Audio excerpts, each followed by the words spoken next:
ओम शांति। ओम शांति। ओम शांति।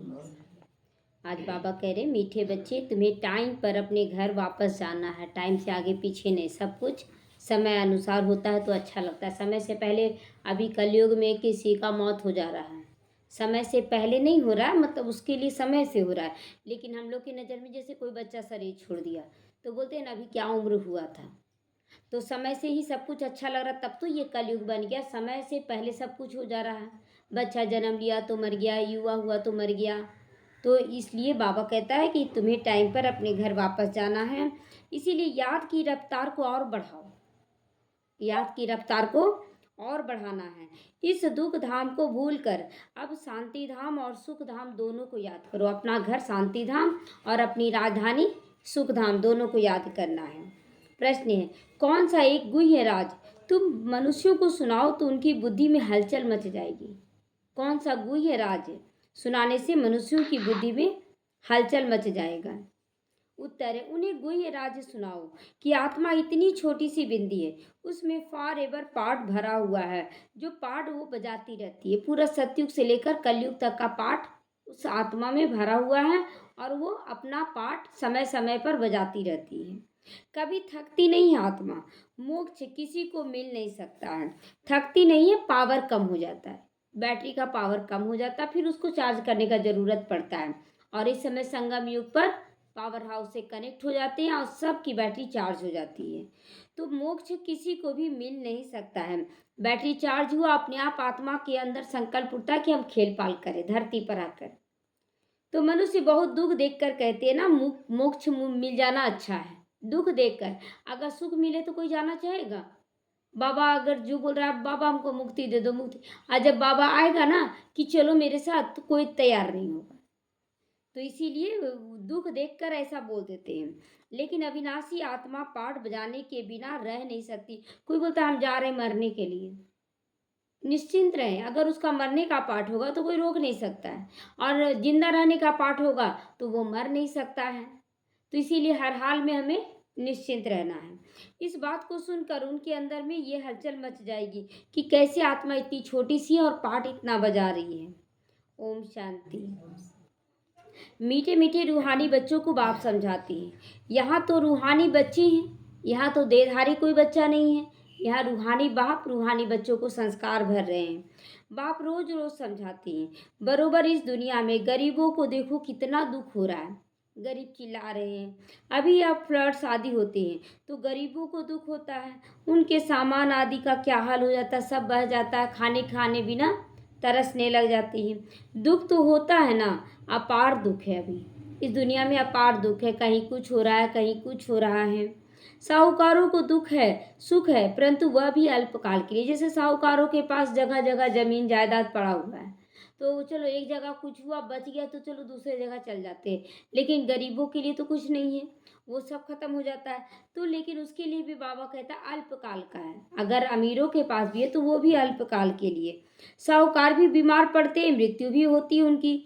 आज फलाना मरा, आज वो मर गया, आज प्रेसिडेंट मरा, कल गद्दी, आज प्रेसिडेंट बना और कल गद्दी छोड़नी पड़ती है। घेराव करके उतार देते हैं। सभी लोग क्या करते, एकदम पड़ जाते हैं उसके पीछे और उल्टा पुल्टा चक्कर में फंसा कर उसको उतार देते हैं। तो बाबा कहता है घेराव करके उतार देते हैं, क्या फ़ायदा, इतना मेहनत किए। तो यह भी दुख होता है ना।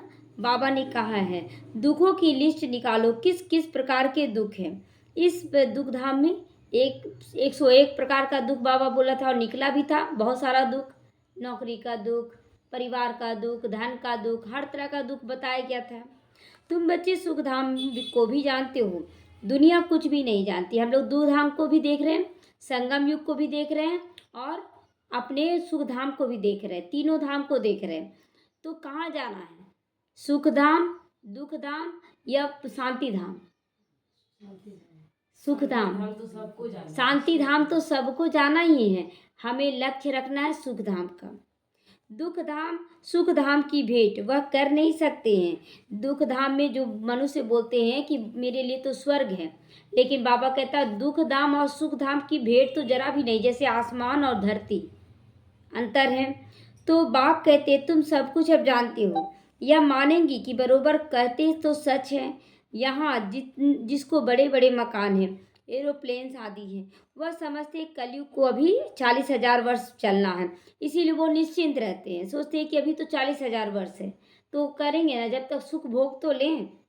तो बाद में सतयुग आएगा, रहे ठीक है, अगर 40,000 वर्ष भी है तो कोई 40,000 वर्ष अभी जी रहा है, अभी तो 100 साल भी मुश्किल से हो रहा है, 60 साल भी मुश्किल से हो रहा है, तो घोर अंधियारे में है ना, इसलिए वो लोग क्या करते हैं, निश्चिंत हो जाते हैं, पुरुषार्थ नहीं करते हैं। लेकिन बाबा कहते हैं कि बच्चे तुम लोगों को तो ज्ञान मिल गया ना, इसलिए पुरुषार्थ करो। अब उन्हों को नज़दीक ले आना किसका काम है, हम बच्चों को काम है ना ले आना, सबको बताना है। बाकी थोड़ा सा समय है, कहाँ लाखों वर्ष कहते हैं और कहाँ तुम 5,000 वर्ष सिद्ध करके बतलाते हो, सबके शास्त्रों में लिखा हुआ है। ये जो समय दिया गया, अवधि दिया गया, बाबा कहता है सबके शास्त्रों में लिखा हुआ है, सर्च करेंगे तो बताया गया ना, बीके भाई बहन सर्च करके बता चुके हैं। यह 5,000 वर्ष के बाद चक्र रिपीट होता है। ड्रामा कोई लाखों वर्ष का हो ही नहीं सकता है, लाखों वर्ष का कोई भी ड्रामा नहीं होता है। तुम समझ गए हो, जो कुछ होता है वह 5,000 वर्ष में होता है। जो कुछ मतलब सुख धाम दुख धाम सब 5,000 साल में होता है। परिवर्तन जो संगम युग पर होता है सब 5,000 साल के अंदर ही होता है। तो यहाँ दुख धाम में बीमारियां आदि तो सब लगी पड़ी हैं, बाढ़ भूकंप ये सब तो है ही, उसके साथ बीमारियां कितनी हैं, तीसरी तरफ विश्व युद्ध कितना होगा। तो तुम तो मुख्य थोड़ी सी बातें लिख दो, स्वर्ग में दुख का नामो निशान नहीं होगा। अब बाप समझाते मौत सबका सामने खड़ा है। यह वही गीता का एपिसोड चल रहा है जो दिखाते हैं ना टीवी में, कि इधर युद्ध थोड़ी देर के लिए रोक दिया गया और इधर कृष्ण अर्जुन को ज्ञान दे रहे हैं। तो यहाँ भी कलयुग का विनाश थोड़ी देर के लिए रोका गया है ताकि 33 करोड़ बच्चे तैयार हो सके। तो जरूर संगम युग पर ही सतयुग की स्थापना हुई होगी। बाप कहते मैं राजाओं का राजा क्या करता है, बनाता है कि बनता है, बनाता है। बाबा हम बच्चों को बनाता है, तो जरूर सतयुग का बनाएगा राजा ना, कलयुग का राजा बाबा नहीं बनाने आता है। जो कलयुग का राजा बनना चाहते हैं वो सारा खत्म करना चाहते हैं, इसलिए बनना चाहेंगे नहीं, बनना चाहेंगे तो बाबा अच्छी रीति समझा देते कि बच्चे इस दुख धाम से कोई आस नहीं रखनी है। अब हम जाते हैं सुख धाम, तो वहाँ की आस रखनी है। बाप को ले जाना पड़े, जो निरंतर याद करते हैं वही ऊंचे से ऊंचा पद पाएंगे। जो निरंतर याद करते हैं, दुख धाम भूलने का अभ्यास करते हैं, सुख धाम के लिए पुरुषार्थ करते हैं, ये 3 काम हैं। क्या क्या काम है, काम क्या है, बाबा को याद करना, दुख धाम को भूलना और सुख धाम के लिए पुरुषार्थ करना, ये तीनों काम करना है। उसके लिए बाबा युक्तियां बतलाते रहते हैं। याद की रफ्तार बढ़ाओ। कुंभ के मेले पर भी टाइम पर जाना पड़ता है। कुंभ का मेले के आगे पीछे जाएंगे तो कुंभ का मेला नजर आएगा क्या, नहीं आएगा ना। तो तुमको भी टाइम पर जाना है, ऐसे नहीं कि जल्दी जल्दी जाकर पहुंच जाओगे, नहीं, यह जल्दी जल्दी करना अपने हाथ में है ही नहीं। ये सब कुछ टाइम के अनुसार होगा। यह तो है ही ड्रामा की नूंद, महिमा सारी ड्रामा की है। यह कितने जीव जंतु आदि दुख देने वाले, यहाँ पर कितने जीव जंतु सब दुख देने वाले हैं। सतयुग में ये सब दुख देने वाले होते नहीं, मच्छर आदि भी काटता तो दुख होता है ना। तो ये बाबा कहता वो सब कुछ भी नहीं होता है। अंदर ख्याल करना चाहिए कि वहाँ वहाँ वहाँ क्या क्या होगा, ये होगा वो होगा, अंदर में चिंतन करना है। सतयुग तो याद आता है ना, सतयुग की स्थापना बाप करते हैं। पिछाड़ी में सारा नट सेल में ज्ञान बुद्धि में आ जाता है। पिछाड़ी में सारा देखिए अपने अपने, जैसे जैसे कोई घर जा रहे हैं और घर नज़दीक आ गया तो बोलते हैं ना अब इधर गली घुसेंगे, अब इधर रोड में घुसेंगे, आ जाएगा घर। उसी तरह जैसे जैसे हम सतयुग में पहुंचने वाले होंगे तो हमारे अंदर वो आने लगेगा कि अब ये करना है, अब वो करना है, अपने आप इमर्ज होगा। जैसे बीज इतना छोटा सा और झाड़ कितना बड़ा निकल जाता है, वह तो जड़ चीजें हैं। यह है चैतन्य। अभी हम सब क्या बन रहे हैं, चैतन्य बीज। भूले हुए थे ना, अब चैतन्य बीज बन रहे हैं। इसका किसी को पता नहीं। कल्प की आयु ही लंबी चौड़ी कर दी है। भारत ही बहुत सुख पाता है तो भारत ही बहुत दुख भी पाता है। तो बीमारियां आदि भारत में ज़्यादा होती हैं। यहाँ मच्छरों के समान मनुष्य मरते हैं क्योंकि आयु छोटी होती है। यहाँ की सफाई करने वालों और विलायत की सफाई करने वालों में कितना फ़र्क है। यहाँ की सफाई करने वाले में स्वार्थ है और आलस्यपना है, कामचोर भी रोते हैं। तो और लेकिन विदेशों में ऐसा नहीं होता, वहाँ पर बहुत अच्छे से सफाई करते हैं।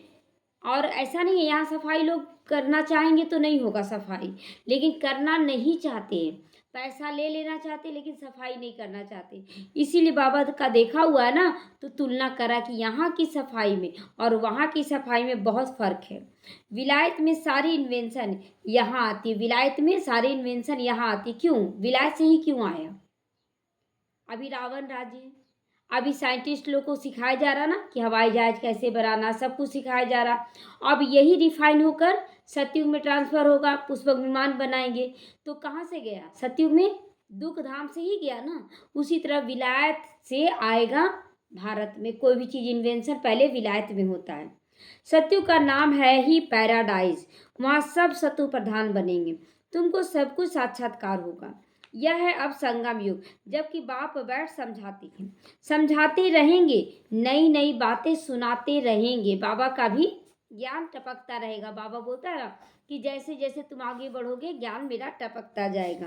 बाप कहते हैं दिन प्रतिदिन गुह्य से गुह्य बातें मैं सुनाता हूँ। आगे थोड़े ही पता था कि बाबा इतनी छोटी सी बिंदी है, इतना बड़ा बड़ा शिवलिंग बनाते थे और पूजा करते थे, पता थोड़ी था कि ये बिंदी है। उनमें सारा इतना पाठ भरा हुआ है, एवर पाठ भरा हुआ है, मतलब निभाता कुछ भी नहीं है। सतयुग में नहीं आता, द्वापर कलयुग कभी नहीं आता है, त्रेता, लेकिन उसमें सारा जानकारी भरा हुआ है। तो तुम पाठ बजाती आए हो, तुम किसको भी बताओ तो बुद्धि में हलचल सी हो जाएगी। ये क्या कहते हैं, इतनी छोटी सी बिंदी है आत्मा और इतना सारा पाठ भरा हुआ है, इतनी छोटी सी बिंदी। तो जो बजाते रहते हैं अपना पाठ, कभी थकती नहीं है आत्मा, कभी थकती नहीं है। बैटरी डिस्चार्ज, मोबाइल थकता है क्या? मोबाइल थकता नहीं है, लेकिन चार्ज खत्म हो जाता है, खराब हो जाता है, मोबाइल बदलना पड़ता है। उसी तरह शरीर बदलना पड़ता है, एक शरीर वाला पार्ट पूरा हो गया, दूसरा शरीर चार्ज खत्म हो गया, संगम युग पर बाबा चार्ज कर देता है, तो शक्ति भर देता है। ये सब किसी को पता नहीं, लेकिन अब जो जो चीज निकल रहा है उसके आधार पर पता चल रहा है। अभी तुम बच्चों को समझ पड़ती जाती है। आधा कल्प सुख आधा कल्प दुख, बहुत दुख देखकर ही मनुष्य कहते इससे तो मोक्ष पाले। जब तुम सुख में शांति में होगे तो वहां थोड़ी ऐसे कहोगे कि हमको मौत आ जाए, मोक्ष मिल जाए। आप तो बोलेंगे नहीं, मेरे लिए सब कुछ ठीक है, हम नहीं जाना चाहेंगे। तो ये सारी नॉलेज अभी तुम्हारी बुद्धि में, जैसे बाप बीज होने के कारण उसके पास सारे झाड़ की नॉलेज है, सारे झाड़ की नॉलेज है। माना सतयुग में क्या हुआ, त्रेता द्वापर कलयुग में क्या हुआ, सारा कुछ वो जानता है, जबकि आया कभी नहीं है, वो केवल आता है संगम युग पर। तो झाड़ का मॉडल रूप दिखाया है, बड़ा थोड़े ही दिखा सकते। मॉडल रूप एक अजमेर में है और अभी दिल्ली सेंटर में बना है, स्वर्ग का सीन बना है। तो बुद्धि में सारी नॉलेज आ जाती है। पुष्पक विमान देखिए कितना अच्छा से बनाया है, दिल्ली में स्वर्ग का सीन बना है, सो बड़ा रूप में बनाया, लेकिन वो फिर भी छोटा ही है, मतलब ऐसे बड़ा रूप है। तो तुम बच्चों को कितनी विशाल बुद्धि होनी चाहिए, पुरुषार्थ करने में विशाल बुद्धि होनी चाहिए, ज्ञान को धारण करने में विशाल बुद्धि होनी चाहिए।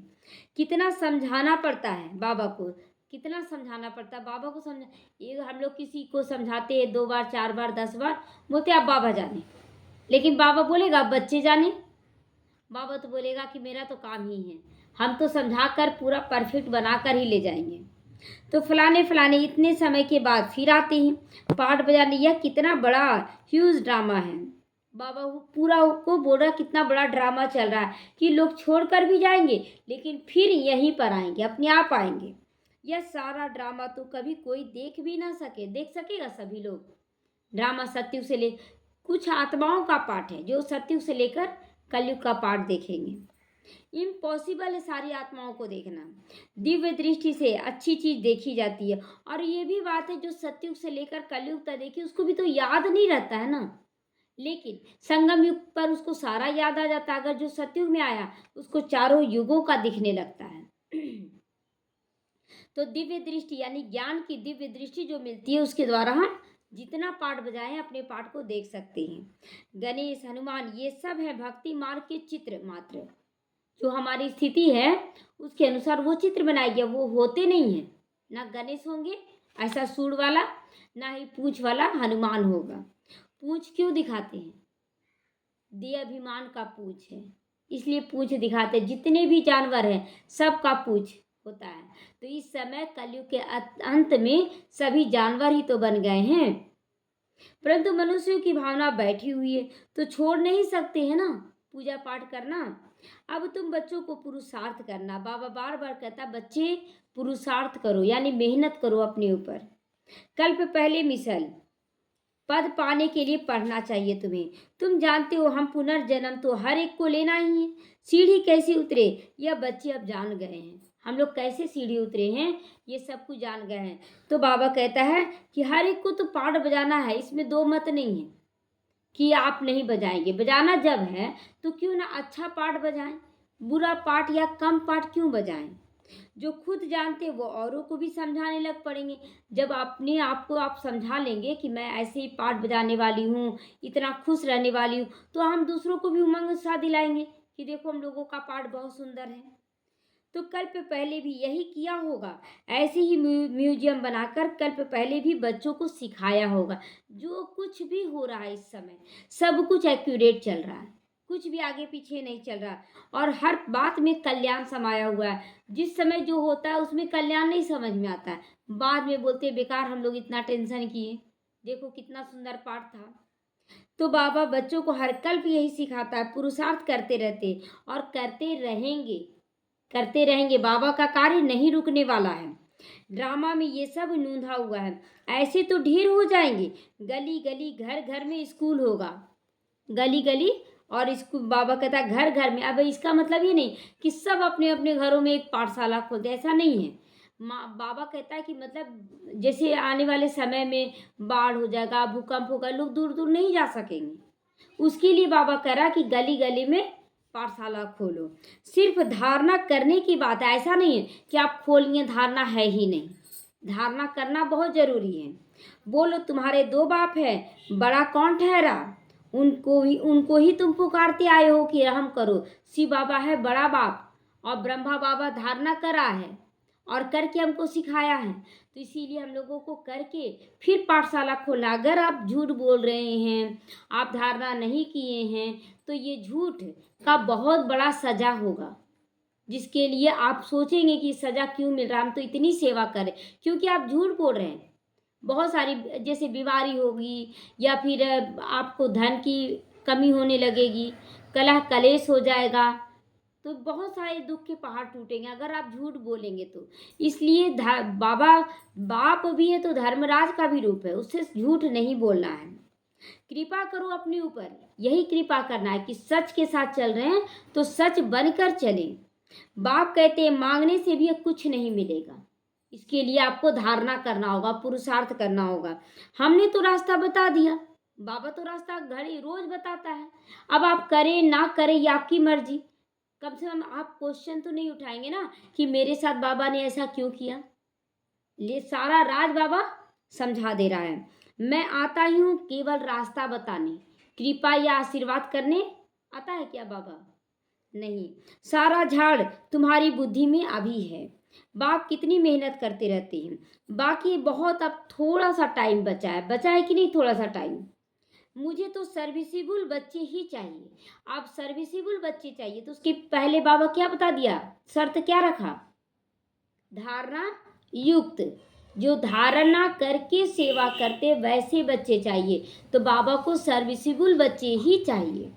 घर घर में गीता पाठशाला चाहिए और चित्र आदि ना भी रखो, सिर्फ बाहर में लिख दो, बाहर में लिख दो चित्र। तो ये बैज ही है बस। अगर आप बैज भी लगा ले रहे हैं तो यही आपके लिए संपूर्ण चित्र बन जाता है। पिछाड़ी में यह बैज ही तुमको काम आएगा। इशारे की बात है ना, इशारा समझो कि क्या बनने जा रहे हैं हम लोग। क्या था? सेवा बाबा करवाता है। शुरुआत में जब बाबा का घर खुला था तो कुछ भी नहीं था, एक छोटा सा फोटो था, फिर उसे थोड़ा बड़ा आया, फिर अपने आप उससे बड़ा आया। कोई ना कोई अपने मन से बोला कि हम देंगे हम देंगे।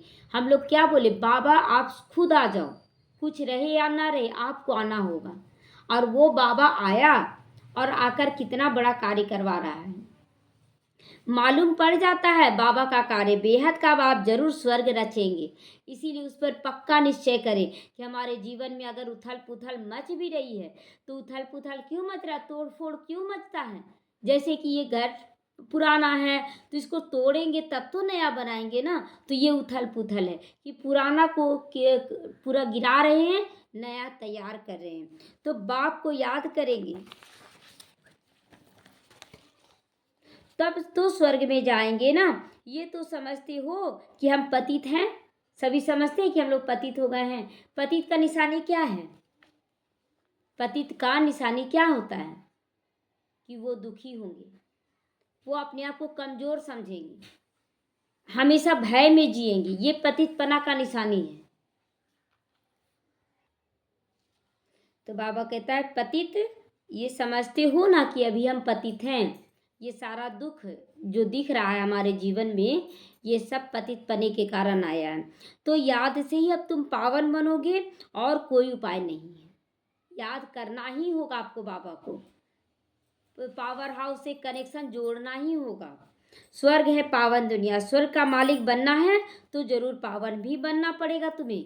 अगर स्वर्ग का मालिक बनना है तो पावन जरूर बनना है। स्वर्ग में जाने वाले फिर नर्क में गोते कैसे खाएंगे, इसीलिए कहा जाता है मन मना भाव।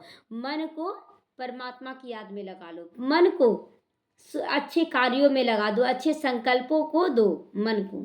बेहद के बाप को याद करो तो अंतमति सुगति हो जाएगी। आप अगर मन में अच्छे अच्छे विचार चलाते रहेंगे तो मन को आदत पड़ जाएगा कि अच्छा विचार चलाने का, तो अंतमति सुगति हो जाएगा। स्वर्ग में जाने वाले विकार में थोड़ी जाएंगे, जो स्वर्ग में जाएंगे वो विकार में नहीं जाएंगे। भक्त लोग इतनी विकार में नहीं जाते हैं। जो अच्छे अच्छे भक्त होते हैं ना, वो इतने, जैसे अभी जो भी निकल रहे अनिरुद्धाचार्य गृहस्थ में हैं, तो बाबा वैसे बच्चों के लिए कह रहा है कि वो ज़्यादा विकार में नहीं जाते, बहुत कम। तो सन्यासी भी ऐसे नहीं कहेंगे कि पवित्र बनो, क्योंकि खुद ही शादियाँ कराती हैं। वे गृहस्थियों को कहेंगे मास मास में विकार में जाओ, सन्यासी भी बोलते हैं। क्योंकि अगर वो पूरी तरह से विकार छोड़ा देना तो उनका जीना मुश्किल हो जाएगा, खाना पीना मुश्किल हो जाएगा। अभी तो देखिए बाबा है जो ना, वो हम लोगों को बोलता है एकदम नहीं जाना विकार में, क्योंकि हम लोगों को खिलाने वाला कौन, बाबा है, देहधारी नहीं। लेकिन जो देहधारी अगर बोल देंगे तो उनका खाना पीना कहाँ से होगा, बाबा थोड़ी खाने आया है जो उसको डर होगा। तो ब्रह्मचारियों को ऐसे नहीं कहेंगे कि तुम शादी नहीं करना, तुम्हारे पास गंधर्वी विवाह करते हैं, फिर भी दूसरे दिन खेल खलास कर देते। आज गंधर्वी विवाह किए और दूसरे दिन फिर पूरा वैराग्य ले आए। तो बाबा कहता है कि वहाँ खलास कर देते हैं। माया बहुत कशिश करती है ना, तो इसीलिए गंधर्व विवाह, आज गंधर्व विवाह का ही ना निशानी है कि लोग साधु सन्यासी बनकर भी विकार में जा रहे हैं, छुपा रुस्तम। तो बाबा कहता है कि ये सब माया का कशिश है। तो भी पवित्र बनने का पुरुषार्थ इस समय होता है। फिर है प्रारब्ध, वहाँ तो रावण राज्य नहीं, अभी था पुरुषार्थ के बारे में बाबा बताया कि पावन जरूर बनना है, पवित्र बनने का पुरुषार्थ करना। अब बाबा कह रहा प्रारब्ध, तो वहाँ रावण राज्य, दुख की दुनिया वहाँ नहीं होती है, क्रिमिनल ख्यालात वहाँ होता ही नहीं। एक छोटा सा बच्चा क्या जाने शरीर का भान, जानेगा छोटा सा बच्चा? अगर उसको नग्न भी कर देंगे छोटा छोटा बच्चा को, तो उसको थोड़ी पता पड़ेगा शरीर क्या है, वो आपस में खेल पाल करेगा। तो उसी तरह वहां पर भी सतयुग में वो बच्चे का स्थिति है। क्रिमिनल रावण बनाता है, रावण यहाँ बना देता है। जैसे जैसे बोलते द्वापर युग को युवा अवस्था, सतयुग को एकदम छोटा बच्चा, त्रेता युग को थोड़ा बालावस्था, और द्वापर युग को युवावस्था, और कलयुग को बुढ़ापा। तो उसके अनुसार विकार आता है। तो क्रिमिनल रावण बनाता है, सिविल शिव बाबा बनाते हैं। यह भी याद करना है। तो अभी हम लोग एकदम मरणासन है, तभी तो पुकार रहे हैं कि बाबा ले चलो ले चलो। तो मरणासन सभी आत्माएं हैं, और अब ले चलो तो पावन बनाकर बाबा फिर से ले जा रहा ताकि बचपन में भेज सके।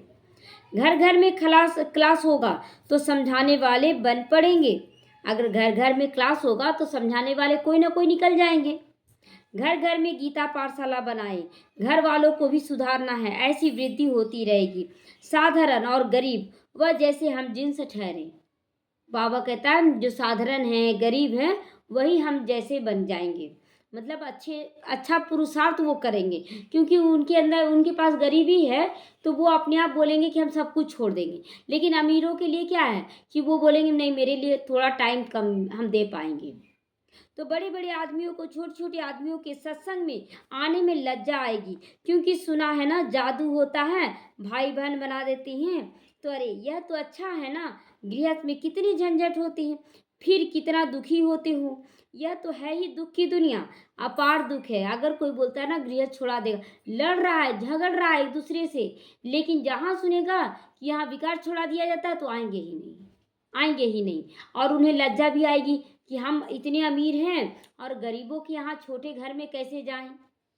तो वहाँ बाबा कहता है यहाँ अपार दुख है, फिर वहाँ सुख भी अपार होगा। तुम कोशिश करो लिस्ट बनाने की, कोशिश करो लिस्ट बनाने की, दुख की लिस्ट बनाओ। 25-30 मुख्य मुख्य दुख की लिस्ट निकालो। उस दिन 101 बाबा बोला, आज मुख्य मुख्य 25-30 बनाओ। बेहद के बाप से वर्षा लेने के लिए कितना पुरुषार्थ अभी करना चाहिए। बाप इस रथ द्वारा हमको समझाते हैं। यह दादा भी अभी स्टूडेंट है, स्टूडेंट बनकर पढ़ता है। देहधारी सब स्टूडेंट है अभी, अभी जितने भी देहधारी, चाहे वो बच्चा हो, बूढ़ा हो, जवान हो, सब अगर बाबा के पास मुरली सुन रहे हैं तो सब अभी स्टूडेंट बने हैं। टीचर पढ़ाने वाला है, विदेही पढ़ाने वाला कौन है? विदेही, जिसका अपना कोई शरीर नहीं। तुमको भी विदेही बनाते, इसीलिए बाप कहते शरीर का भान छोड़ते जाओ। यह मकान आदि कुछ नहीं रहेगा, ये मकान आदि बस टेम्प्रोरी बना रहे हैं कि चलो सेवा भाव से करना है, लेकिन ये सब रहेगा कुछ नहीं। एक बार भूकंप आएगा तो देखते लगता है जैसे ताश का पत्ता नहीं गिरता है, वैसे मकान गिरते हुए नजर आया ना, टीवी में तो दिखाया न्यूज कि भूकंप आया, कैसे बड़ा बड़ा बिल्डिंग एकदम ढहने लगा। तो कुछ भी नहीं रहेगा, वहाँ सब कुछ नया मिल जाना। इसलिए यहाँ दुख की बात नहीं होनी चाहिए। अगर नहीं भी है कुछ भी तो चिंता मत करो, वहाँ तुमको हम सब कुछ देंगे। पिछाड़ी में तुमको बहुत साक्षात्कार होंगे। और सबसे ज़्यादा तो हम लोगों को ब्रह्मा बाबा को फॉलो करना चाहिए कि वो कभी नया मकान की आस रखा, कभी नहीं। वो पुराना से पुराना में रहा, यहाँ तक पेंट कुचाड़ा भी नहीं करवाता था बाबा। दीवार झड़ रहा है, बच्चे शरीर तो पुराना है ना, उसमें से बाबा आया है। मैं क्यों चाहूँ? तो कितना निरहंकारी बन के रहा। बड़े बड़े लोग आते थे, लोग दीदियाँ बोलती थी बाबा कैसे मिलेंगे आप? तो बोले नहीं बच्ची यही लाओ मिलने के लिए। वही स्थिति हम लोगों का होना चाहिए, वही स्थिति। लेकिन हम लोग भी अब दिखावा के दुनिया में आ जाते हैं। तो यह तो जानते उस तरफ विनाश बहुत हो जाएगा एटॉमिक बम से। यहाँ के लिए रक्त की नदियाँ बहेगी, इसमें टाइम तो लगेगा ना, पहले तो बच्चे को तैयार होना पड़ेगा तब ये सब होगा। यहाँ का मौत बड़ा खराब है, यह अविनाशी खंड है। नक्शे में देखेंगे हिंदुस्तान तो एक जैसा कोना है, बस जैसे एक कोना होता है वैसे देखते हैं। पूरा विश्व का देखेंगे मानचित्र तो भारत क्या एकदम छोटा सा, उसमें भी पूरा भारत थोड़ी रहेगा। स्वर्ग में उसका भी एक कोना मात्र रहेगा। तो ड्रामा अनुसार यहाँ उनका असर आता नहीं है। यहाँ रक्त की नदियाँ बहती हैं। अभी तैयारियां कर रहे हैं लोग, मौत के लिए तैयारियां कर रहे हैं। हो सकता है पिछाड़ी में इनको बॉम्ब्स भी लोन देंगे। लोन तो दे ही रहे ना, लो हम तुमको देते जाओ, उस देश को ख़त्म कर दो, तो दे रहे ना लोन। बाकी वह बॉम्ब्स जो फेंकने से ही दुनिया ख़त्म हो जाए, वह थोड़े ही लोन दे पाएंगे। देंगे लोन, देंगे बॉम्ब्स और एक दूसरे को मारकर ख़त्म करेंगे, कोई देगा? कर्जा चढ़ा हुआ रहेगा। हल्की क्वालिटी के देंगे, काम की चीज़ें थोड़े ही किसी को दे दी जाती है। देखिए जो भी बम्स ये सब भी देगा ना तो अपना पावरफुल बम्स रख लेगा, और हल्का जो होगा वो देगा कि तुम इसको यूज करो, बाकी तो हम तुम्हारे ऊपर यूज करेंगे। तुम उन लोगों को ख़त्म करो, हम तुमको ख़त्म करके हम राज करेंगे। लेकिन कोई ऐसा कुछ होगा नहीं। विनाश तो कल्प पहले मिसल हो ही जाना है, नई बात नहीं। अनेक धर्म विनाश होंगे, एक धर्म की स्थापना होगी। भारत खंड कभी भी विनाश को नहीं पा सकता। क्यों नहीं पाता? भारत का विनाश क्यों नहीं होता है? हाँ, क्योंकि अविनाशी शिव बाबा का यहाँ अवतरण भूमि है, क्योंकि यहीं पर देवी देवताओं की अवतरण भूमि है, पुण्य पवित्र आत्माओं की देव भूमि है, ब्राह्मण आत्माओं की पुण्य भूमि है। तो कुछ तो बचने ही हैं। सब मर जाएं, फिर प्रलय हो जाए। दिन प्रतिदिन तुम्हारी बुद्धि विशाल होती जाएगी। तुमको बहुत रिगार्ड रहेगा, तुमको बहुत रिगार्ड रहेगा। जैसे जैसे जैसे दुख बढ़ता है तो भगवान का रिगार्ड देते हैं ना। शुरुआत में क्या था कि जब ज्ञान में आए तो बहुत अच्छे से ज्ञान में चलने लगे, और फिर बोले क्या करना है इतना ज़्यादा ज्ञान लेकर, ठीक है इतना काफ़ी है। तो रिगार्ड कम हो गया, क्योंकि सुख बढ़ने लगा, जो चाहते थे सब कुछ होने लगा। फिर देखा बाबा ये तो अलबेला हो रही है, तो फिर दुख भेज दिया, माया को भेज दिया कड़े रूप में। जब बोले नहीं बाबा अब इधर नहीं जाना है, तो वही बाबा कहता तुमको बहुत रिगार्ड आएगा पिछाड़ी में जब दुख बढ़ेगा।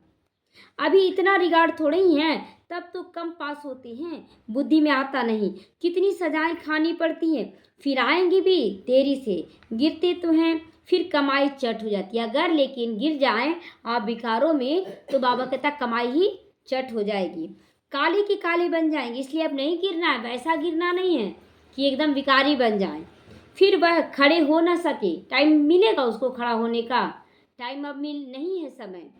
कितने जाते हैं, कितने जाने वाले भी हैं, जाहिर है ना। कितने बच्चे बाबा के ज्ञान को छोड़ रहे हैं, टेटर बन जा रहे हैं। खुद भी समझ सकते हैं कि इस हालत में शरीर छूट जाए तो हमारी क्या गति होगी। अभी छोड़ दे शरीर वो लोग तो क्या होगा, समझ की बात है ना। बाबा कहते तुम बच्चे हो शांति स्थापन करने वाले, तुम्हारे में ही अशांति होगी तो पद भ्रष्ट हो जाएगा। अगर हम ही लोग शांति स्थापन करने वाले गलत करें तो हमारा पद क्या हो जाएगा, दास दासियों का। किसको भी दुख देने की अब दरकार नहीं तुम लोगों की रहनी चाहिए। बाप कितना प्यार से सबको बच्चे बच्चे कहकर बात करते, अच्छा लगता है ना। मीठे बच्चे, प्यारे बच्चे, लाडले बच्चे, अच्छा लगता है। यही शब्द हमारे मुख से निकले। बेहद का बाप है ना, सारी दुनिया की नॉलेज इसमें है, तब तो समझाते हैं इस दुनिया में कितने प्रकार के दुख हैं। ढेर दुख की बातें तुम लिख सकते हो। जब तुम सिद्ध करके बताओगे तो समझेंगे हाँ ये बिल्कुल ठीक कह रहे हैं। तो हमें सिद्ध करके बताना, ये अपार दुख सिवाय एक बाप के और कोई भी दूर नहीं कर सकता। महसूस होता है ना, सारा रास्ता बंद हो गया, कोई रास्ता नजर नहीं आता है, और अचानक बाबा रास्ता खोल देता, बच्चे ये करो ठीक हो जाएगा। तो दुखों की लिस्ट होगी तो कुछ ना कुछ बुद्धि में बैठेगा, बाकी तो सुना अनसुना कर देंगे। जिसको दुख की फीलिंग नहीं है अभी, तो वो सुना अनसुना कर देंगे। उनके लिए गाया जाता है रीढ़ भेड़, भेड़ क्या जाने साज से, मतलब म्यूजिक क्या जाने, भेड़ बकरी म्यूजिक का हाल क्या जाने। तो बाप समझाते तुम बच्चों को ऐसा गुलगुल बनना है, कोई अशांति गंदगी नहीं होनी चाहिए तुम्हारे अंदर। अशांति फैलाने वाले दे अभिमानी ठहरे, उनसे तुम्हें दूर रहना है। अगर कोई लड़ाई झगड़ा करे तुम्हें चुप रहकर साइड पकड़ लेना, लड़ाई नहीं करना। छूना भी नहीं है, वैसे लोगों को टच करने से उसका वाइब्रेशन आ जाएगा, तो वैसे बच्चों से छूना तक दूर रहने बोलता बाबा। अच्छा, मीठे मीठे सीखी लदे बच्चों प्रति माता पिता बाप दादा का याद प्यार और गुड मॉर्निंग। रूहानी बाप की रूहानी बच्चों को नमस्ते। हम रूहानी बच्चों की रूहानी माता पिता बाप दादा को याद प्यार, गुड मॉर्निंग और नमस्ते नमस्ते। शुक्रिया बाबा, शुक्रिया। धारणा के लिए मुख्य सार है, जैसे पढ़ाने वाला टीचर विदेही है, उसे देह का भान बिल्कुल भी नहीं, ऐसे हमें भी विदेही बनना है। मैं आत्मा हूँ ये रट मारना है। शरीर का भान छोड़ते जाना है। क्रिमिनल आई को बदल दो और सिविल आइज बन जाओ। रोज रोज बाबा इस पे अटेंशन दिला रहा है कि आइज को ही सुधारना है, आंखों से ही विकार पैदा हो रहा है, तो इसलिए सिविल आई बनना है।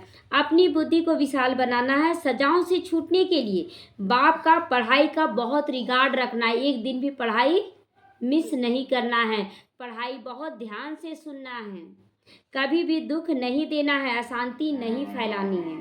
वरदान ब्राह्मण जीवन की नेचुरल नेचर द्वारा पत्थर को भी पानी बनाने वाले मास्टर प्रेम के सागर बनो। जो पत्थर बन चुके हमारे लिए, वो तो एकदम पत्थर है, सुनता ही नहीं, लेकिन पत्थर को भी पानी बनाने की क्षमता हम बच्चों के अंदर है। जैसे दुनिया वाले कहते हैं कि प्यार पत्थर को भी पानी बना कर देता है, ऐसे आप ब्राह्मणों की नेचुरल नेचर मास्टर प्रेम का सागर बन जाना चाहिए। इतना प्रेम दें, इतना प्रेम करें सबसे कि वो पत्थर से पानी बन जाए। आपके पास आत्मिक प्यार है, परमात्मा प्यार की ऐसी शक्ति है जिससे भिन्न भिन्न नेचर को भी परिवर्तन कर सकते हो। कितना भी कड़ा नेचर आप उसको परिवर्तन कर सकते हो। जैसे प्यार के सागर ने अपने प्यार स्वरूप की अनादि नेचर से आप बच्चों को अपना बना लिया ना, बना लिया ना बाबा, हम लोग कितने थे डूबे हुए कलयुगी में, लेकिन बाबा रूहानी प्यार दे दे के कैसे निश्चय बुद्धि बना दिया, सब कुछ छोड़ते चले गए, खान पान रहन सहन सब कुछ बाप समान बनाए, लेकिन दुख की फीलिंग नहीं हुई कि क्यों छोड़ रहे हैं, छोड़ेंगे तो पता नहीं क्या करेंगे, कुछ नहीं। ऐसे आप भी मास्टर प्यार का सागर बनो और आपके पास जितनी भी आत्माएं आए विश्व की आत्माओं को सच्चा निस्वार्थ आत्मिक प्यार दो, तो उनका नेचर भी परिवर्तन हो जाएगा। क्यों नहीं होगा परिवर्तन, होना ही है। स्लोगन है, अपनी विशेषताओं की स्मृति में रखकर उन्हें सेवा में लगाओ तो उड़ती कला में उड़ते रहोगे। अगर अपनी विशेषता किसी के अंदर है कि वो बहुत मीठा बोलता है, मीठा बोलने को कार्य में लगाएं। बहुतों के अंदर एक विशेषता है भोजन बनाने का, कि बहुत भोजन बनाने का शौक है, ब्रह्मा भोजन बनाकर प्यार से खिलाएं सबको। फिर किसी के अंदर विशेषता बहुत अच्छा ज्ञान सुनाने का, तो ज्ञान सुन सुनकर और रिफाइन बनते जाएं। तो बहुत सारी विशेषताएं हैं। तो बाबा कहता है अपनी विशेषता को पहचानो और उसे इस कार्य में पूरी दुनिया को पावन बनाने में लगाते जाओ, तो तुम्हारी कला कैसी हो जाएगी, उड़ती कला हो जाएगी। ओम शांति।